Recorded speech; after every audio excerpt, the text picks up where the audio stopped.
Hiya 10. Today we're going to look at how to write a letter. So yesterday we did speeches, and I want to look at letters today. And the key skill I'm going to focus on from the mark scheme is developing arguments. This is such an important skill. I did say yesterday, if you remember, about the exam board and how it makes a massive difference between band 3 and 4 if you've developed your arguments. So that's what we're going to focus on. Now, because I do think you've got a good working knowledge of how to write a letter, there's going to be a few more instances today where I want you to stop the video and have a go at activities, because I'm hoping that for most of you this is revision really, and you're quite okay with letter writing. Okay, so formatting then, just to start off with, there's lots of niggly rules for how to format a letter. It's a bit of an art form really. However, the exam board are super nice and just let you write sender's address in a box and recipient's address in a box. So you do not need to write out the street name and the city and the postcode. Just write those things in boxes. It will save you a lot of time in your exam. Okay, if you want to draw that out, you can do. If you feel like you already know it, then just move on. But please make sure that you do spell them correctly because even though it'll save you time to do this, if you spell recipient wrong, then you're going to lose marks on your spag. Likewise, if you write out the entire address and don't put any capital letters, then you're definitely going to lose marks as well. Right, in terms of your date can actually go on either side of the page, either underneath recipients or on the right where I've put it there. It doesn't really matter, but again, make sure you use capital letters where needed and make sure the date is on its own line. Okay, I know this is silly, but it's useful just for life. You will have to write a letter at some point, probably cancelling direct debits or telling people to stop charging you money. Right, so what I'd like you to do now then is over to you. I want you to pause the video and I want you to basically complete this table. So I want you to tell me how you would open a letter in a formal letter versus an informal letter, and then how you would close a letter in a formal versus informal letter. So you have got this information. It's on your formatting different rhetoric sheet. And so obviously you've got that. Use that to help you if you're stuck, but try to do it from memory and see what you can remember. So pause the video now. Okay, hopefully you've paused and you've not just listened and waited for my answers. This is what you needed to have in each box. Add on for me please in a different colour pen, preferably green. So to open a formal letter, if you don't know the person's name, you could just make it up, by the way, then you would write dear sir or madam. Don't make it up in real life, they'll be very offended and they'll also think, why have I got this letter that's not addressed to me? So dear sir or madam. Just for the record, when you are applying for a job and you will have to write a cover letter, it's always good practice to find out the person's name. It shows that you care about the company or the school in my case. So when I wrote to apply for St Hilda's, I made sure that I knew Mrs Coe's name. I would never write dear sir or madam as if I hadn't even researched the school and didn't know it was a head teacher, headmistress or a male headmaster. So make sure, that's just a life tip that I thought I'd throw in there. But in terms of your exam, you're going to write dear Sir Ahmed in comma, then you're going to start writing underneath, or you're going to write dear Mrs Bird or Mr Bird, who's my dad, if you know the name. Don't ever write the first name in a formal letter, okay? And then underneath where you've written dear blah blah blah, you're going to start a new line and you're going to write Ori in capital letters, and that's short for regarding, and then you're going to write the topic. So whatever the topic is in the exam question, so in real life, I just actually tried to write to DW to cancel my gym membership. Don't think I'm going to be needing that while I'm 7 months pregnant soon. So I wrote regarding cancelling my membership. So it's just straightforward, like to let the person know what the letter is about. It's the same as the subject line on an email, really. Okay, informal letter, you're just going to write dear and then the first name. So I've decided to write to someone called Lucy. I actually don't know anyone called Lucy. I know I thought of Lucy because I've just finished the Hunger Games prequel, Ballad of Songbirds and Snakes. It's really good, very recommended. Right, closing the letter. Now, if you don't know the name, then you're going to say yours faithfully, and you're going to use a capital Y for yours and a little f for faithfully. If you do know the name, like Mrs Bird, you're going to write yours capital Y, sincerely. Again, make sure you know how to spell sincerely. Otherwise, again, you'll lose marks for your spag. And you're going to write your name underneath those. Okay. One of the easiest ways to remember this, because I always think it's backwards. I always think faithfully sounds more personal. So if you know the name, you should use faithfully. That is incorrect. It's the opposite way around. So I remember it by remembering it that it's backwards, and it doesn't make sense to me. But you might prefer to remember it this way. My old boss taught me this.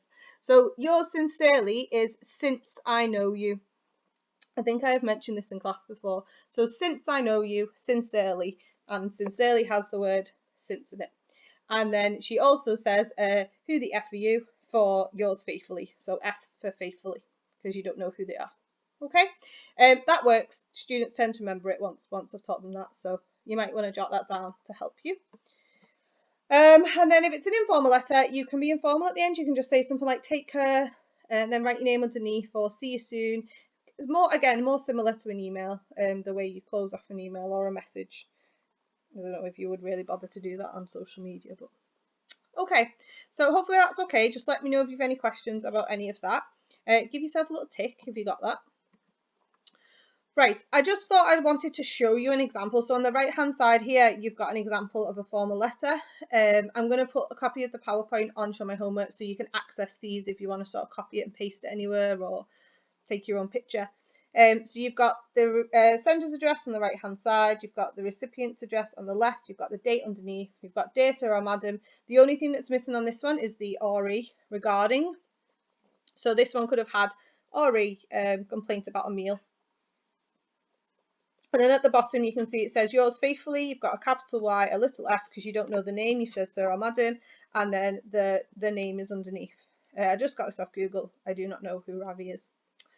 Okay, on the left hand side is what was on that sheet, which is basically you just making sure, like just little things that you might slip up on that'll lose your marks in the spag. So making sure you use the capital letters where they're needed. Make sure you've got your apostrophe and senders and recipient's address because the address belongs to those. That's it really. Just don't forget of those things. I would hate for you to lose easy marks because if you can just learn this, then you'll always get it right. Okay. Right, again, you've already got this as well. So this is just revision. So the differences in language between a formal and an informal letter. So the key thing to remember for a formal letter is that it is direct to a specific person, and all of your language features, your language choices, need to take that into account. I talked about this last lesson when we talked about the mark scheme and what they're looking for. You need to visualize the person you're writing to in your head and write everything for that person. So you're going to make sure you use you and we. You're going to speak directly to them. Think about you yourself receiving a letter or an email or anything. You want to feel like you're being spoken to, don't you? Definitely flatter them. This is absolutely the one. You can flatter in a speech because the people are sat in front of you. I won't bother to flatter in an article because you don't really know who's reading it. But if you can flatter somebody in a letter, it's really going to help, and an email as well. It goes a long way, doesn't it? Flatter them, praise them, make them feel like you value them and you respect them. You need to build your credibility, so you need to be writing as if you know what you're talking about. Otherwise, why are they going to bother to read your letter? You need to be informed, you need to be trustworthy, someone who knows what they're talking about, and that means you need to sound really authoritative. It's all about your ethos with a letter. Why should they bother to read your words on this topic? You're going to be really confident, so you're going to use will and should, but you're definitely going to be polite. Don't be rude. You'll lose a lot of marks if you're rude because it's just not fit for purpose and it will put people off. Well, hopefully none of you have ever received a rude letter or email, but you might have received a rude text, and it's very off-putting, isn't it? And it can be very damaging. Lots of arguments caused over texting when people didn't even mean to be rude, but it seems like it is. So just be really careful with that. Remember that the person reading your letter isn't stood in front of you like they are in a speech. They're not going to be able to say, sorry, can I just clarify that? So make sure everything's really clear. And then finish your letter on an invitation to take action or link back to the start, and that'll help get your marks for your structure. The key thing is, if you're writing a letter to someone, you're usually probably going to be asking them to do something or support you with something. So make sure you emphasize that at the end. You know, I look forward to seeing you contribute, or I look forward to seeing you on the picket line, etc. Right. Informal letters is just the most personal writing you will do for the exam. Obviously, you're writing. If it's an informal letter, you're going to be writing to somebody that you know well, and it's not somebody who's in a different position to you. So if you want to kind of just jot down the sort of different scenarios, because the exam board will not say this is a formal letter and this is an informal letter. It'll just say write a letter. You'll need to work out yourself whether it's informal or formal. So essentially, if it's someone who's your equal, who you know personally, you're going to write an informal letter. In which case, you can keep it quite light, and you can keep it quite personal. You can be more conversational, interactive, but you still need to be using standard English, otherwise you'll lose a lot of marks for your vocab. And again, finish on an invitation to take action. The key thing is you're more conversational and interactive. I will write emails very differently to my own team than I will to teachers across the school who maybe I don't know as well. I'll write emails very differently to Mrs. Howard, who's my line manager, than I will to members of my own team. So it's just about thinking about what's your relationship to this person and how conversational and interactive can you be with them. By interactive, I mean, you know, asking them questions, expecting them to reply to you. If you're writing to someone like an MP, you might not expect a reply. You might, because they're very busy. But if you're writing informally to someone, you'd probably expect them to be responding to you in some way, even if they just give you a call to answer your questions. Okay, make sure that you know this, and whatever way you want to jot this down, or if you want to highlight it on your sheet that you've already got, or, you know, draw pictures to help you remember all these things, do so, because obviously if it's in your head, that's half the battle. Practicing and having goes at different questions is the other half, really. Okay, so that's everything you need to know about letters in a nutshell. It's all on that sheet, but I just thought it'd be useful for me to take you through it. So you've got the formats, and then you've got the language differences. Okay, so our key skill for today then, we're going to practice letter writing, but we're going to practice it by focusing on this key skill of developing arguments. So here is an example question. So you're going to write a letter to your head teacher, giving your views on how your school could be more eco-friendly. Okay, so half the battle here is having ideas about how you can make a school more eco-friendly, and luckily, well, not luckily, but one benefit of you being at home is that you can research this if you're not sure. So what I would like you to do now is apply what I taught you yesterday. So I want you to pause the video and I want you to do the following. I want you to write out the question and highlight your audience, purpose and format like I taught you to do yesterday. I want you to quickly list your audience's interests, values, stresses and experience, again, like we did yesterday. Obviously, this is your head teacher, so Mrs. Code. Can I just stress, though, you can pretend that you have a different head teacher. So if you would prefer to have a head teacher who you think, you know, is well, I don't know why you would pretend. I can't think of one really. But, you know, if you decide you want to write to a head teacher who's super, super, super strict and is stuck in the dark ages when it comes to eco-friendliness, then that's fine, because that might give you more ideas of what you can say. You don't need to make this realistic. It doesn't have to be. No examiner is going to come and check St. Hilda's eco-friendliness and how good it is. You know, pretend we haven't got an eco club. Pretend we haven't got recycling bins. Pretend that your head teacher doesn't care about it, or whatever. Okay, so quickly list that as part of your plan like we did yesterday. Link those interests, values, etc. to the topic of eco-friendliness, and then organise your arguments as part of your plan. So can you pause the video now? I'm just asking you to do what I showed you, I modelled for you yesterday. No more than 5 minutes. Just quickly plan out how you'd, well, those 4 things. I'm not going to give you an answer to this, so I do want you to do this for yourself so that the task I set you at the end of the PowerPoint is a bit easier. So just pause and do that now for me, please. Okay. What I'd like you to do now then is we're going to focus on different ways you can develop your argument, and I thought it'd be nice for you to do some dual coding. I was trying to think of something you could actually do, because we have done this before. You did it in year 9. This list shouldn't be unfamiliar to you at all, none of it. You were amazing at analogies in year 9. So you know, I don't really have any worries about the fact that you'd be able to apply all of these skills. So there's 8 things there, 8 ways you can develop your argument. What I thought would be quite good for you to do now is to pause the video and mind map those 8 things, but then draw a photograph, draw a picture, and to help you remember them. So again, what the big thing about this skill is, obviously this isn't just for letters, this is for any text that they ask you to write. You need to be doing this for, so it's really important that you get these in your head. So, you know, you might write out facts and statistics and you might draw a little graph, or I don't know, that's my only idea, a graph. I'm really not very good at drawing. Some will be easier than others to draw pictures of, but think outside the box, have a bit of fun and creativity with it. Send me pictures, I'd like to see them. If you think you've done a good job when, or you know, you've come up with a creative image for one of them, let me know, send them me and I'll share them with the class. Obviously humour, you can just draw a smiley face.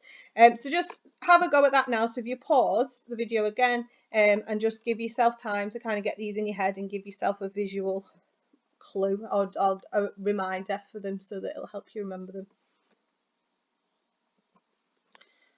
Okay, what we're going to do now then is, I hope you enjoyed drawing. I hope they're all coloured in beautifully. I have written a model developed argument for you for this question. Okay, again, you've got a copy of the PowerPoint, so if you want to now, you can get this copied over somewhere so you can write on it. If you've obviously got a printer, you could print it out to write in it, and I do recommend doing that if you've got a printer. If you haven't, please don't worry, and please do not write this out from scratch. It'll take you forever. It's not worth it at all. Okay, I'm going to take you through it as a model. We're going to look at where I've used those skills, and then I'd like you to have a go at using those skills yourself. Okay, so I chose my, in my plan that I did, I chose one of the things I thought I wanted to focus on was about how much paper we waste as a school, and I was kind of thinking about Hilda's in a way. I don't know, my heart sinks sometimes when I'm putting paper in the recycle bin thinking, oh, didn't need that, or that was a waste. And I think that's something that's very easy to link to Mrs. Code's interests, values, stresses and experiences, not least because it wastes money. And also I know that she does care a lot about that. So I've kind of gone quite realistic. I've thought about the reality of the school. Like I said, you could have just made it up and pretended that our school is the worst ever. Okay, so I'm just going to read through it for you first. If you can't be bothered listening to my voice, you can pause it or mute it and read it yourself. As someone who cares deeply about your students' futures, I am sure you'll agree with me that the school needs to do more to save paper. Yesterday, I counted the number of sheets in the recycling, can't see what's under that and I can't remember what I've written, cycling pot? You're laughing at me now because you'll be able to see it. And basically there was 100 sheets of paper in just one classroom. Some of this paper had only one word on, others were single-sided PowerPoints. If we're going to continue to print things off without considering the consequences, we might as well walk into a forest and just bulldoze down trees. Although I'm sure we can agree that some of your students would delight in that. I know you'll care as passionately about this as I do, not only for the future of your students, but also for your own children and to save money. That's a lot of your precious budget being lost in wasted paper, money that could be used to support your most vulnerable students. I realise that you're very busy and this may prevent you from being able to make this a priority. Therefore, I propose asking Mr. Kite, what a great name, to support me with this initiative. Just a few simple rules, print double-sided and only when necessary, could make all the difference. St. Chad's in Runcorn, God knows why I thought of that school, has already put this initiative in place. Their head teacher said it was really easy to implement and has made a massive difference. I'm sure she'd be happy for you to call her if you'd like more information. Okay, and then at that point in my letter, I'd go on to start another argument about a different way that we could make the school more eco-friendly. Okay, I've just thought as well I could have really flattered her by saying about the things the school's already doing really well. So yeah. All right, so what I would like you to do now is, for yourself, can you look back at that list that you should have drawn out beautifully with all the words on, and can you jot down just little quotations of where you think I've met those skills? If you've printed it off, obviously you can just highlight and annotate it, But if not, if you can just kind of do little quotations, so you've stopped and thought for yourself about where I've met those skills. All right, if you pause now. Okay, so this is where I think I've met these skills. Again, at some point it'll be really useful for you to have this in your folder as a model, but obviously there's no stressing if you can't do that now. All right, so I'm going to go through it in list order on the left-hand side. So we're going to go from 1 to 8. So as you can see from the bits in red, this is where I think I've used an authoritative tone. I'm sure you'll agree with me. Please don't say "I think" at any point. That's not confident. You've got to be assured in your opinions. Please don't say "I think" ever, ever, ever. You can in real life. So I'm sure you'll agree with me. It's really confident. Yeah. We might as well. There's like a confident tone there, you know, that you're not saying, oh, you know, it's similar to. You're not saying, oh, you know, I personally think that we might as well do this. It's we might as well. A little bit cocky, actually. Maybe not the best tone. I'm sure we can agree. I propose asking, even though that's not saying, you should allow Mr. Kite, which is more authoritative. It's also bossy, and you're speaking to a head teacher, so you've got to be polite. So I feel like I propose asking is authoritative, but it's also a mark of respect that you know you're speaking to somebody who's in a position of authority. And then again in the last line, I am sure. So try to thread those types of phrases. Oh, I missed out, I know. Try to thread those types of phrases throughout your own developed argument so that you come across as being really assured in what you're saying. Facts and statistics, I've just got one, and that is that there were over 100 sheets of paper in just one classroom. I could have used facts and statistics at the bottom. I could have said that St. Chad's have saved so much money, and I'm putting a figure, but I just put that one in. Remember, people are more persuaded by emotions and their own feelings being altered than they are by facts and statistics. Okay, my personal anecdote was that I went and counted the sheets of paper in the recycling pile. It was pile. Now, that's quite a short anecdote. Remember that a good anecdote often can be an extended paragraph by itself, an actual fully blown story that the audience can get engaged with, or in this case, you know, the reader of your letter. So don't feel like it has to be that short. It'd be much better actually if it was developed. You know, I was shocked to find there were over 100 in just one classroom. I went into the second classroom tentatively, terrified at what I would find in there, and yes, there it was, another pile of over 100. You know, like really build it up and make it into a dramatic story. Okay, specific examples in blue at the bottom. We've got, I've given some examples of how we can save the money and save the paper. And I've also given an example of a school who's taken part in it. So there's two different types of examples there. If you're going to ask somebody to do something, you need to tell them how.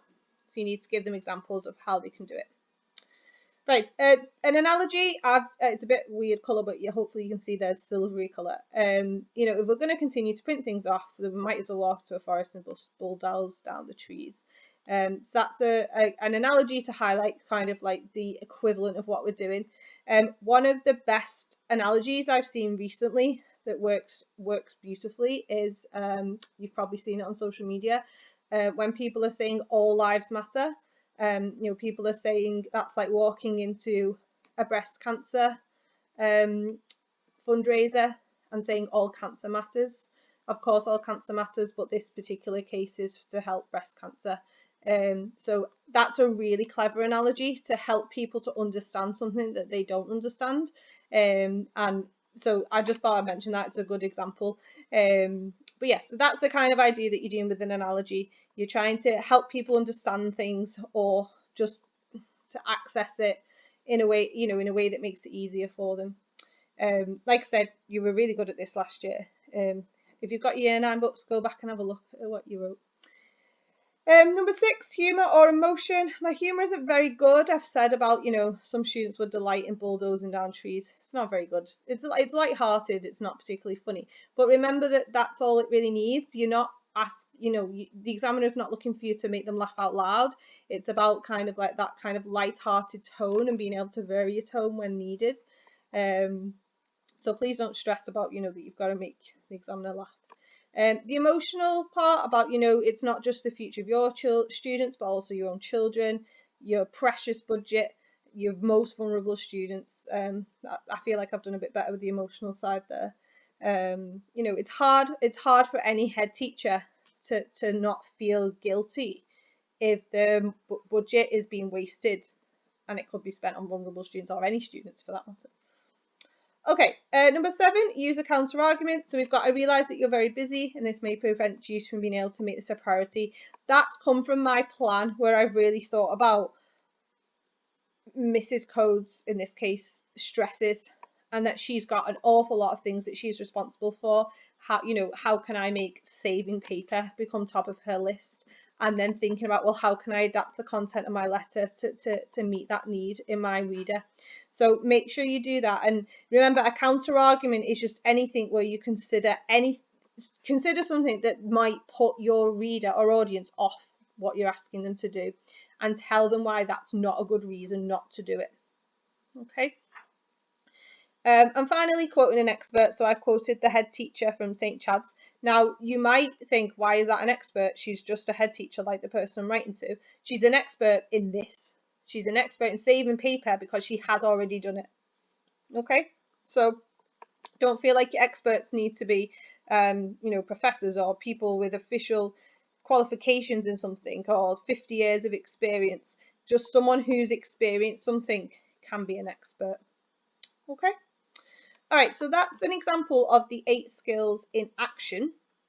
What I would like you to do now to practice today is, obviously you should already have a plan for this question. I want you to pick a different argument, so you can't choose saving paper, because obviously I've just done that one. And I want you to develop it using those 8 techniques. Okay, so use my model to guide you through. In addition to focusing on developing your argument, can you also think about the relevant language features for a letter that I taught you at the beginning, in terms of flattery and praise, speaking directly to the person, etc., and make it relevant to your audience, in this case a head teacher, whether you choose to do it to Mrs. Code or someone else. You can choose to do it to someone else, but still write Dear Mrs. Code as well. Don't feel like, I'll read it completely detached as if I have no idea who Mrs. Code is. Or you can just make up a name if you want to. Okay, so again, can you send me what you've written so that I can compile them together for a feedback lesson? And I just want to look across for a really good range of Whatman Wells and EBIs. Yeah, and let me know how you got on. If you want me to go over anything else specifically about letters, can you let me know? And yeah, take care. And again, I am in work today teaching year 12, so hang fire for me if you have any questions. Well, sorry, don't hang fire, but be patient with me for getting back to you. All right, guys, take care, and I'll speak to you very soon. Bye.